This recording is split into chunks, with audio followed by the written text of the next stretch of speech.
네, 저는 오늘 우리 폭풍우가 몰려온다라는 제목으로 하나님의 말씀 우리 함께 나누겠습니다.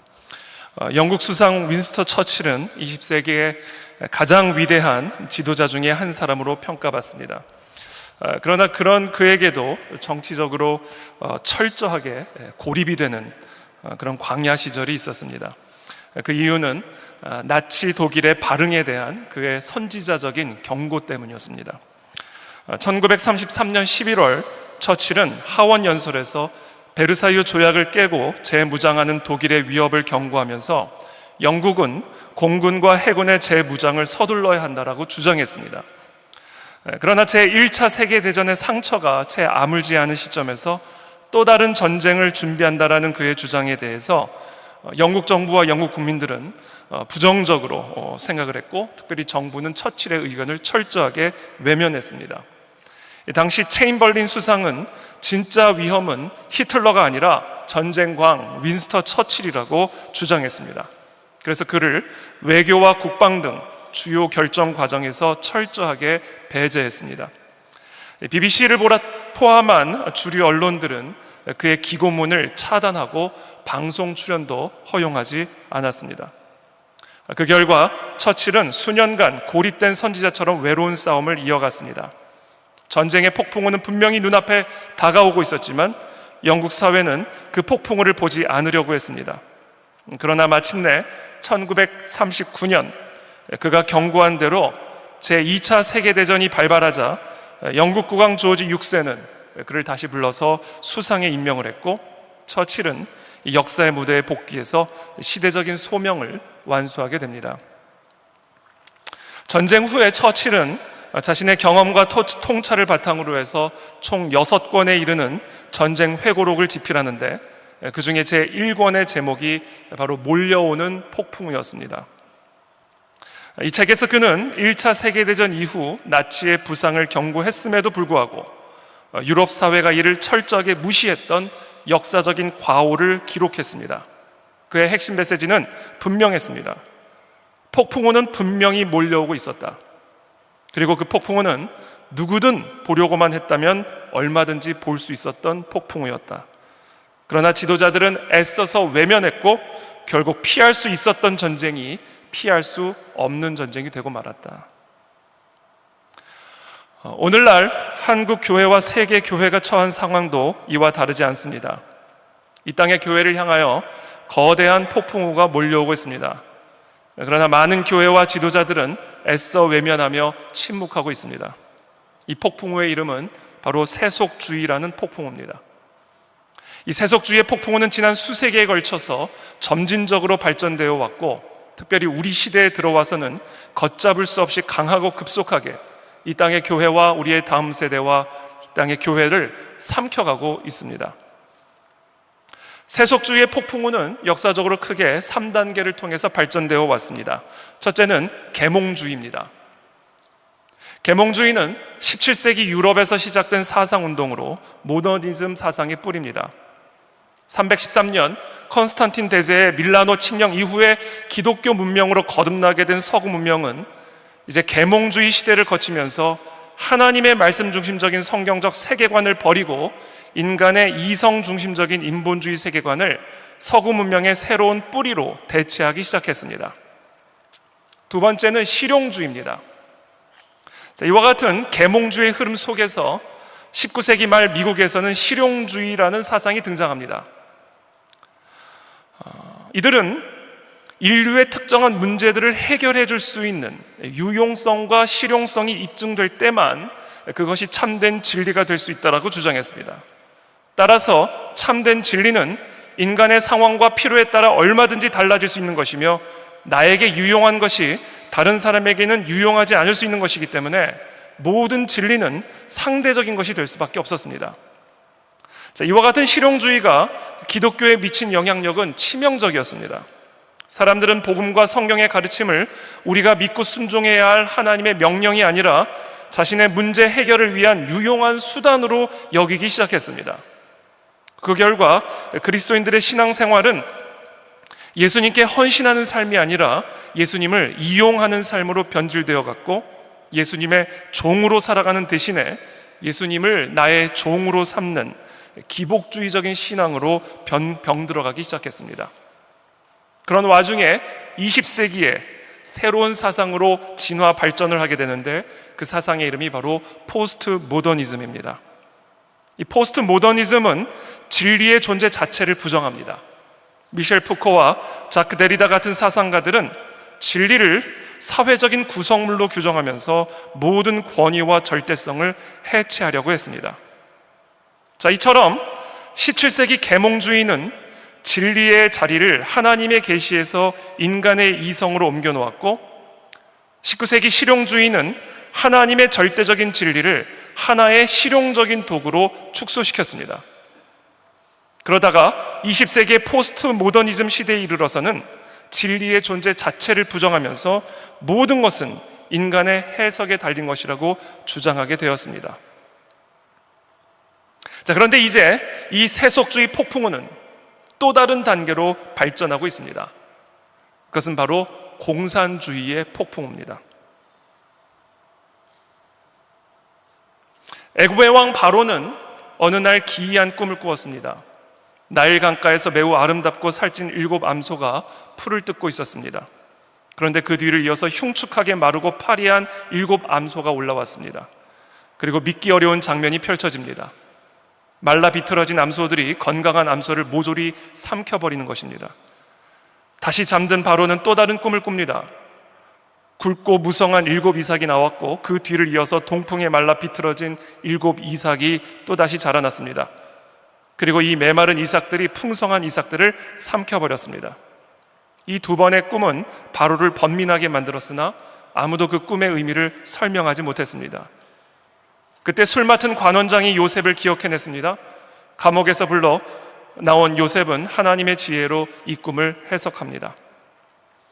살찐 암소와 무성한 이삭은 7년의 풍년을, 마른 암소와 가는 이삭은 그 뒤에 닥칠 7년의 극심한 흉년을 의미한다라고 설명했습니다. 요셉은 바로 이 풍년의 때에 흉년을 대비하는 지혜로운 계획을 제안했고, 바로는 그를 애굽의 총리로 세웁니다. 바로의 꿈은 단순한 악몽이 아니었습니다. 그것은 다가올 재앙을 향한 하나님의 경고였습니다. 자, 그렇다면 오늘 한국 사회와 한국 교회를 향하여 몰려오는 폭풍우, 이 땅의 교회와 우리의 다음 세대를 삼키려는 이 마른 소는 무엇입니까? 그것은 바로 공산주의의 폭풍우요, 특별히 성정치라는 옷을 입고 우리를 삼키려 드는 악령입니다. 성정치는 인간의 본질적 정체성인 성을 정치적 무기로 전환하여 하나님의 창조 질서를 정면으로 거스릅니다. 결혼과 성윤리, 가정, 자녀 교육, 신앙과 자유와 같은 건강한 사회 질서를 해체하면서 다양성, 포용, 인권이라는 듣기 좋은 언어로 포장합니다. 그러나 그 이면에는 전체주의적 유물론에 뿌리를 둔 문화 공산주의 혁명의 전략이 숨겨져 있습니다. 이 전략은 동성애를 죄가 아닌 사랑의 한 형태로 주장하고 남자와 여자의 생물학적 차이를 언급하는 것조차 혐오로 규정합니다. 젠더 이데올로기는 유치원 교육부터 침투하며 이를 반대하는 학부모, 교사, 목회자의 목소리는 법적 제재의 위협 속에 침묵하게 됩니다. 이것이 바로 마른 소가 건강하고 살찐 소를 집어삼키는 지금 오늘의 현실입니다. 오늘날 한국 사회와 교회를 흔들고 있는 이 성정치의 뿌리에는 네오 막시즘 또는 문화 막시즘이라고 하는 악령이 자리 잡고 있습니다. 이는 성소수자 인권이나 동성애 문제를 넘어서 전통적 성윤리와 가족 질서를 해체하고 기독교적 도덕 기반을 무너뜨리려는 문명 전복 전략입니다. 독일의 프랑크푸르트 학파로부터 시작된 이 흐름은 고전적 마르크스주의가 실패한 원인을 분석하며 등장한 새로운 공산주의 모델입니다. 20세기 초 마르크스와 레닌의 사상을 따르던 고전적 공산주의자들은 세계 곳곳에서 노동자 계급의 혁명이 일어날 것이라 기대했습니다. 그들의 논리는 단순했습니다. 자본주의 체제는 필연적으로 노동자를 착취하고 결국 노동자들은 혁명을 일으켜 자본가를 전복시키게 된다는 것이 그들의 이론이었습니다. 하지만 현실은 달랐습니다. 서유럽과 미국의 노동자들은 오히려 자본주의 체제 안에서 중산층으로 편입되었고, 일정한 자유와 안정 속에서 살아가게 되자 혁명에 대한 열망은 사라져버렸습니다.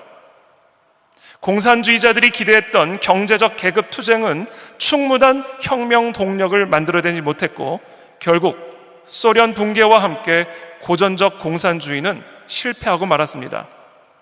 이때 이탈리아의 그람시, 독일 프랑크푸르트 학파의 막스 호크하이머, 헤르베르트 마르쿠세와 같은 이런 공산주의자들은 깊은 자기 반성과 분석을 시작했습니다. 도대체 왜 노동자들은 혁명을 일으키지 않았는가? 그들이 내린 결론은 충격적이었습니다. 문제는 경제 조건이 아니라 그들의 의식과 가치관, 세계관이었습니다. 노동자들의 의식과 세계관이 이미 자본주의 문화 속 지배 이데올로기에 길들여져 있었던 것입니다. 사람들의 삶을 지배하는 것은 생산 수단만이 아니라 교육, 예술, 종교, 성윤리, 언론, 가족제도 등의 문화 구조라는 사실을 깨닫게 된 것입니다. 결국 공산주의 혁명의 무게 중심은 경제에서 문화로 이동하게 됩니다. 이제는 공장과 거리에서의 투쟁이 아니라 사람들의 생각과 세계관 자체를 바꾸는 일이 혁명의 출발점이 되었습니다. 그래서 그들은 다음과 같은 전략을 세웠습니다. 학교 교육을 재구성하라, 언론과 방송을 장악하라, 성윤리를 흔들어라, 종교와 전통을 억압으로 규정하라, 가정 질서를 해체하라. 그렇게 하여 사람들의 세계관을 새롭게 재구성하라. 바로 이것이 문화 막시즘입니다. 총과 무력 대신 담론과 문화적 영향력으로 사회의 가치관과 세계관을 전복하고 전통 도덕과 기독교 세계관을 억압 체계로 낙인 찍고 해체하는 것을 목표로 하고 있습니다. 지금 바로 이것이 이 땅을 삼키려 드는 몰려오는 폭풍우요 마른 소의 정체입니다. 행복한 가정은 행복한 삶의 가장 중요한 토대입니다. 개개인이 건강한 가정 안에서 안정과 사랑을 누릴 때 비로소 사회는 건강하게 유지되고 국가는 부강해질 수 있습니다. 건강한 나무에서 좋은 열매가 맺히듯 건강한 가정은 건강한 나라의 뿌리가 됩니다. 그러므로 가정을 지키는 일은 곧 나라를 지키는 일이며 동시에 우리의 삶을 지키는 일입니다. 그러나 공산주의 이념은 전체주의적 혁명을 완수하기 위해 가정의 해체를 반드시 실현해야 한다고 봅니다. 이러한 공산주의 전략이 바로 성정치입니다.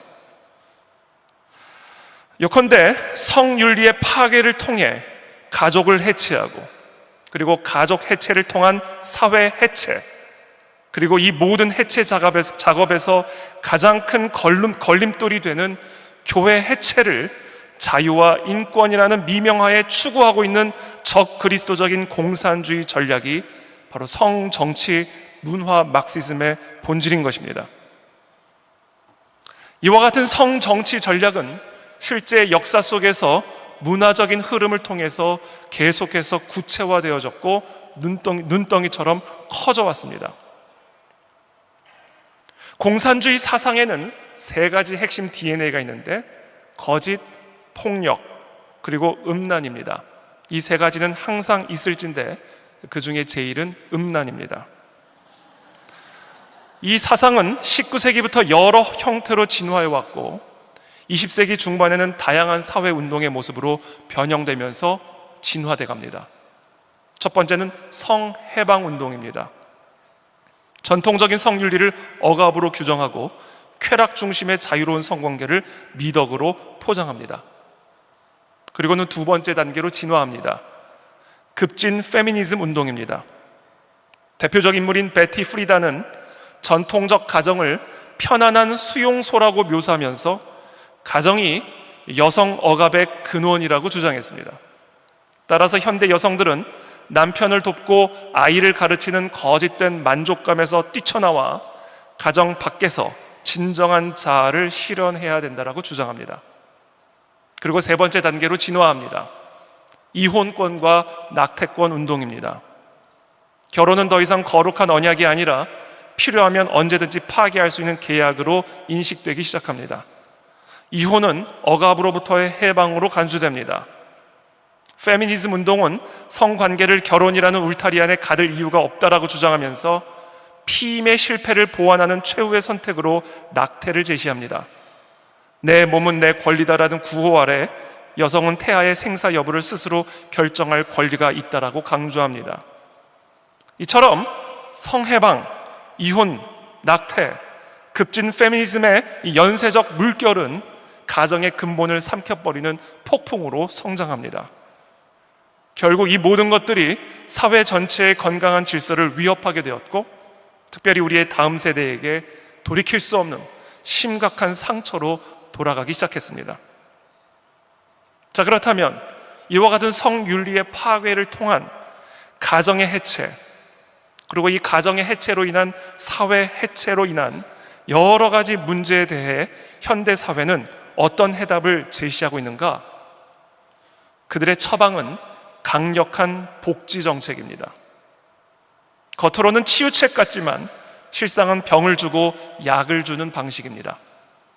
그런데 이 약은 병을 약화시키는 약이 아니라 오히려 병을 더 악화시키는 독약입니다. 한부모 가정을 돕고 빈곤을 해결하겠다는 명분으로 시작된 이 복지제도는 실제로는 결혼율을 낮추고 한부모 가정을 증가시켜 복지정책을 의존하는 결과를 낳았습니다. 그리고 가정 안에서 발생한 다양한 종류의 빈곤 문제는 더욱 복지제도의 확대를 요구하게 되었고, 결과적으로 복지와 빈곤, 빈곤과 복지의 악순환의 고리를 형성하게 됩니다. 공산주의 전략가들은 국민이 국가의 복지에 의존할수록 국가는 더 높은 세율과 규제를 정당화할 수 있으며 결국 국민의 삶 전반을 통제할 수 있다는 사실을 간파했습니다. 국민이 복지 없이는 살 수 없는 구조가 되면 국가는 마치 하나님과 가정을 대신하는 새로운 신처럼 군림할 수 있게 됩니다. 이것이 바로 성정치와 복지 포퓰리즘이 결합된 새로운 공산주의 체제의 통제 전략입니다. 복지는 국민의 세금으로 운영됩니다. 그러므로 높은 복지 수준을 유지하기 위해서는 더 많은 세금을 국민들로부터 거두어 들여야만 합니다. 결국 높은 수준의 복지 제도는 몰수에 가까운 상속세, 가족이 저축할 여유 자금을 허용치 않는 소득세 정책으로 가족의 재산 상속을 어렵게 만듭니다. 결국 성정치가 가정을 파괴하면 사회는 병이 들고, 병든 사회를 고친다는 명목으로 복지 정책은 더욱 강화됩니다. 그러나 그 복지는 사회를 치유하지 않고 오히려 만성적인 의존과 빈곤을 심화시킵니다. 그 결과 국민은 국가의 지원 없이는 살아갈 수 없는 복지 중독 사회에 갇히게 되고, 사유재산권은 끊임없이 침해되며 결국 경제적 자유와 정치적 자유는 축소됩니다. 이 모든 흐름의 종착지는 결국 하나입니다. 국민 개개인의 자유는 사라지고 국가 권력의 지배력은 더욱 강화되는 것입니다. 그 끝은 전체주의입니다. 특별히 이 모든 전체주의화 과정에 가장 마지막 단계가 하나 더 남아있는데, 그것은 바로 국가가 가정의 재산을 거의 빼앗다시피 높은 세율의 세금을 물리는 것과 더불어 국가가 자녀의 교육권을 부모의 손으로부터 빼앗는 것입니다. 2006년 9월 유럽 인권재판소는 주목할 만한 판결을 내렸습니다.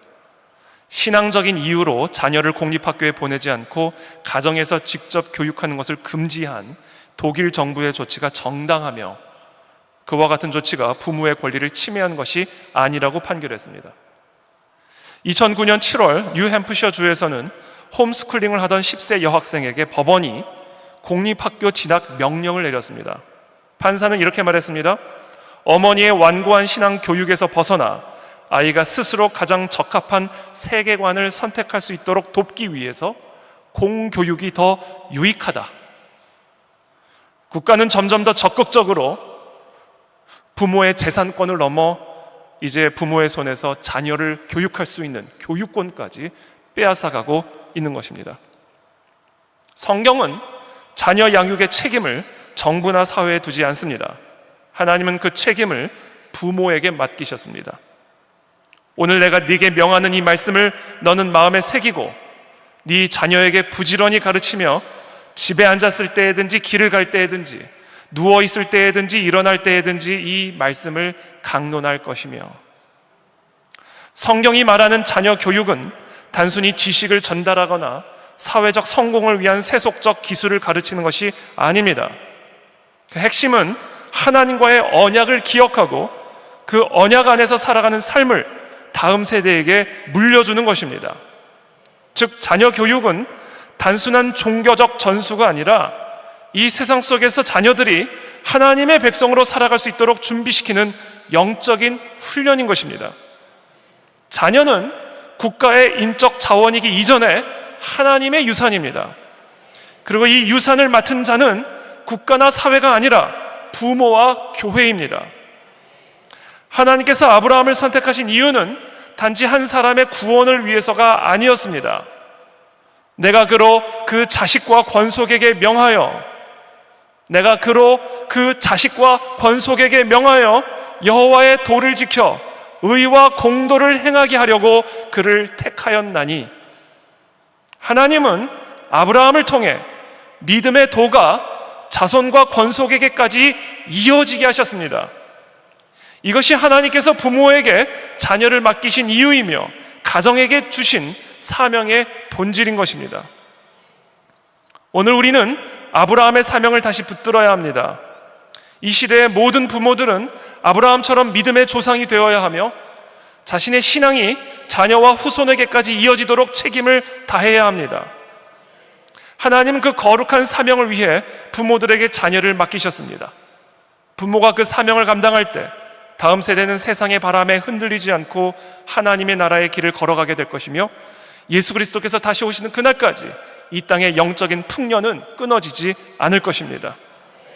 지금 폭풍우가 몰려오고 있습니다. 그러나 이 폭풍우는 단순한 철학이나 사상의 흐름이 아닙니다. 이것은 영적인 전쟁입니다.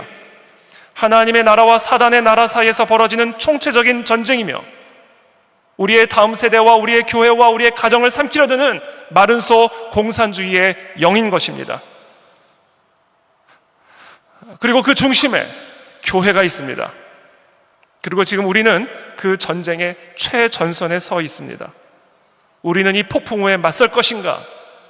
아니면 외면할 것인가? 한국 교회는 하나님을 따를 것인가? 세상을 따를 것인가? 어느 때까지 이 둘 사이에서 머뭇머뭇할 것인가? 하나님은 오늘 우리에게 묻고 계십니다. 갈릴리 바다에 갑작스러운 폭풍우가 불어닥치자 제자들은 배 한켠에서 주무시고 계시는 예수님을 흔들어 깨웠습니다. 자신들이 탄 배를 집어삼킬 것 같은 이 몰려오는 폭풍우 앞에 완전한 두려움에 사로잡힌 제자들은 주님을 흔들어 깨웠습니다. 그러자 주님께서는 제자들을 책망하시면서 다음과 같이 말씀하셨습니다. 어찌하여 무서워하느냐, 믿음이 작은 자들아. 그리고는 마치 본이라도 보여주시는 것처럼 앞으로 우리가 만나게 될 폭풍우 앞에서 제자들처럼 두려워하지 말고 우리가 어떻게 해야 되는지를 본을 보여주시는 것처럼 주님께서는 저 폭풍우를 향하여 외치셨습니다. 잠잠할지어다, 고요할지어다. 폭풍우를 꾸짖으셨습니다. 이 꾸짖으셨다라는 표현은 우리 주님께서 언제나 사단 마귀를 꾸짖으실 때 사용하셨던 단어입니다. 그 폭풍우의 배후에 서 있는 사단 마귀를 우리 주님께서는 꾸짖으신 것입니다. 예수님은 밀려오는 폭풍우 앞에서 두려워하지 않으셨습니다. 잠잠하지도 않으셨습니다. 그분은 하나님의 말씀대로 말씀하셨고 또 명령하셨습니다. 그리고 질서를 회복하셨습니다. 오늘 우리도 이 땅의 한국 교회도 지금 이 몰려오는 폭풍우를 두려워할 것이 아니라 우리 주님처럼 이 폭풍우와 그 폭풍우의 배후에서 역사하는 이 더러운 공산주의의 영, 전체주의의 영, 거짓과 미혹과 음란의 영을 향하여 외쳐야 할 줄로 믿습니다. 잠잠할지어다, 떠나갈지어다. 2차 세계대전 말 나치 독재에 맞서며 순교한 독일의 신학자 디트리 보네퍼는 침묵하는 독일 교회를 향하여 이렇게 말했습니다. 악을 직면하고 있는 자의 침묵은 그 자체가 악이다. 하나님은 그와 같은 자를 죄 없다고 여기지 않으실 것이다. 말하지 않는 것 자체가 말하고 있는 것이며 행동하지 않는 것 자체가 행동하고 있는 것이다. 지금 폭풍우가 몰려오고 있습니다. 하나님의 말씀은 조롱당하고 있고 예수 그리스도의 주권은 무시되고 있으며 교회는 세상의 조롱거리가 되고 침묵하고 있습니다. 우리는 이 폭풍우에 맞설 것인가? 아니면 외면할 것인가?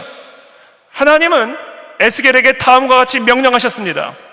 이들은 패역한 세대라. 그들이 듣든지 아니 듣든지 너는 내 말로 고할지어다. 주여, 이 세상이 듣든지 아니 듣든지 하나님의 말씀을 대언하는 선지자적 사명을 감당하게 하여 주시옵소서. 진리를 위해 일어나는 한국교회가 되게 하여 주시옵소서. 이 모든 폭풍우들은 잠잠케 될지어다. 공산주의 영은 떠나갈지어다. 주여, 한번 부르짖고 기도하겠습니다. 주여!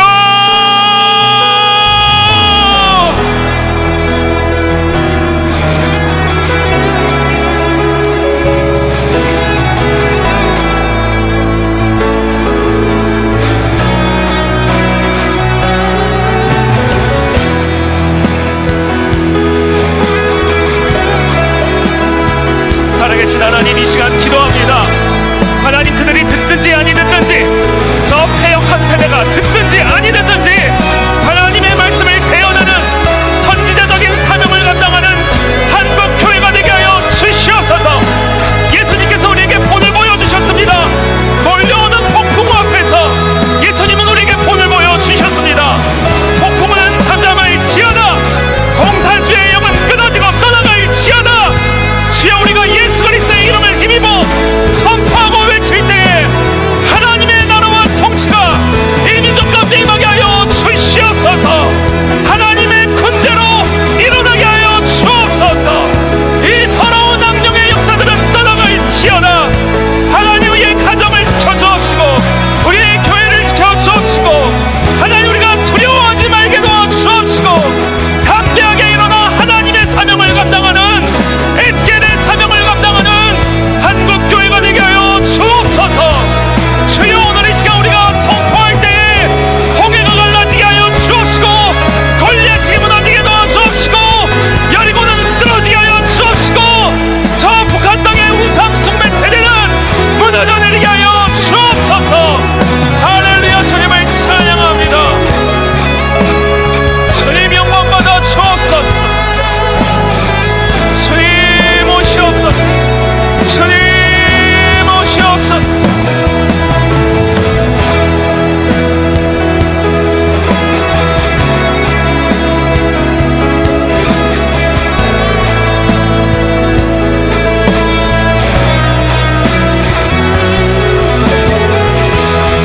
할렐루야.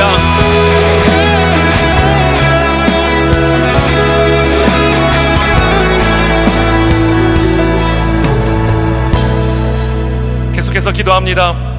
한국 교회가 세속주의와 이 공산주의의 폭풍 앞에서 침묵하지 않게 하여 주시옵소서.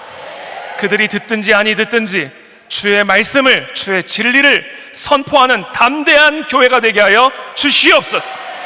세속주의와 포스트 모더니즘, 문화 막시즘이 몰아치는 거센 폭풍 앞에서 진리의 깃발을 내리지 않게 하여 주옵시고 복음을 부끄러워하지 않게 하여 주옵소서.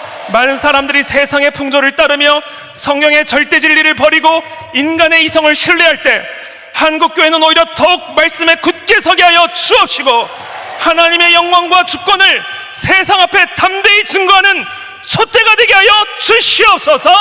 주여, 마음을 짓고 기도합니다. 주여,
계속해서 기도합니다. 가정과 우리의 다음 세대들을 하나님의 말씀 위에 세울 수 있게 하여 주시옵소서. 신명기 6장 7절의 말씀처럼 우리의 자녀들에게 부지런히 하나님의 말씀을 가르치게 하여 주시옵소서. 우리의 다음 세대가 젠더 이데올로기와 성정치의 이 거짓 속임수에 속지 않게 하여 주옵시고, 창조 질서를 지키며 결혼과 가정의 거룩함을 소중히 여기게 하여 주시옵소서. 부모와 교회가 연합하여 자녀들을 영적으로 무장시키고 세상의 가치가 아닌 하나님 나라의 가치와 복음을 유산으로 물려주는 믿음의 통로가 되게 하여 주시옵소서. 주님, 이 땅의 어린이와 청소년, 청년들이 세상의 바람에 흔들리지 않게 하여 주옵시고, 하나님의 말씀과 성령의 능력 안에 굳게 서게 하여 주시옵소서. 주여 한번 부르짖고 함께 기도합니다. 주여,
계속해서 기도합니다.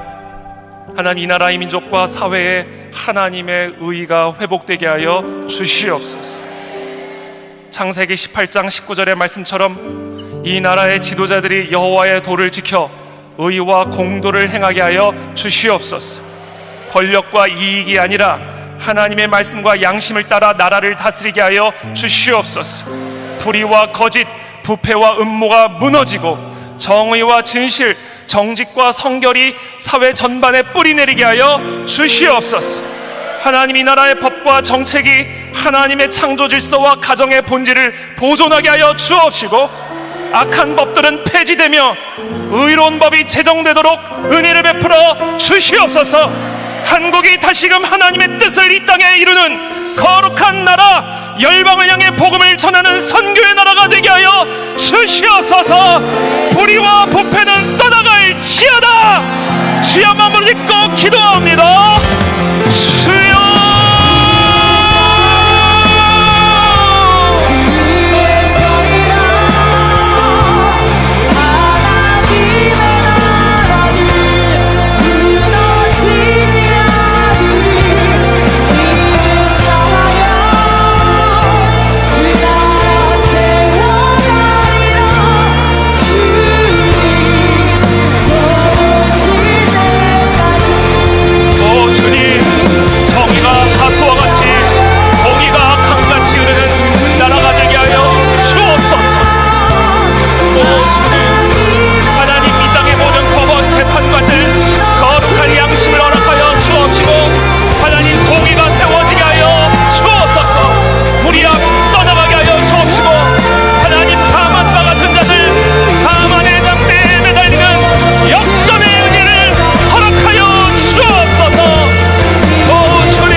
마지막으로 한 번만 다 같이 다 일어나서 함께 합심하여 기도하겠습니다. 마치 여호수아의 군대가 여리고성을 마지막 바퀴를 돌 때에 정말 간절하게 부르짖고 소리쳤을 때 여리고가 무너져 내렸듯이, 하나님, 오늘 이 시간 우리가 합심하여 기도할 때에 저 북한 땅의 우상 숭배 체제가 무너져 내리게 하여 주시옵소서. 저 공산주의의 악령은 영원히 떠나가게 하여 주시옵소서. 오늘 우리는 80년 전 해방의 은혜를 기뻐하고 있지만 여전히 절반의 민족만이 자유를 누리고 있음을 고백합니다. 북한 땅의 동포들은 여전히 공산 독재와 우상 숭배, 가혹한 인권 탄압 속에 신음하고 있습니다. 누가복음 4장 18절의 말씀처럼 포로된 자에게 자유를 주시는 주님의 권능이 북한 땅에 임하게 하여 주시옵소서. 억눌린 자를 해방시키시고 무너진 예배와 교회를 다시 세우시며 말씀과 찬양이 강물처럼 흘러가게 하여 주시옵소서. 남과 북이 그리스도 안에서 하나 되어 복음으로 통일되고 한반도가 다시 열방을 섬기고 복음을 전하는 거룩한 통로가 되게 하여 주옵소서. 절반의 광복에서 완전한 광복으로 그날이 속히 오게 하여 주시옵소서. 주여, 마음으로 짓고 함께 기도합니다. 주여,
살아계신 하나님을 찬양합니다. 경배합니다. 만왕의 왕이신 하나님, 모든 역사는 하나님의 손안에 있음을 고백합니다. 아무것도 두려워하지 말게 도와 주옵시고, 이 몰려오는 폭풍우 앞에 나사렛 예수 그리스도의 이름으로 대언하고 선포하게 하여 주시옵소서. 나사렛 예수 그리스도의 이름으로 명하노니 이 모든 폭풍우들은 잠잠케 될지어다. 공산주의 영은 영원히 이 민족을 떠나가게 될지어다. 한국교회는 일어날지어다. 한국교회는 눈을 열지어다. 일어나 빛을 발할지어다. 절반의 광복에서 완전한 광복으로 우리를 이끌어주실 하나님께 모든 감사와 영광을 돌리며 예수 그리스도의 이름으로 축복하며 기도합니다. 아멘. 하나님께 감사와 영광을 돌리겠습니다.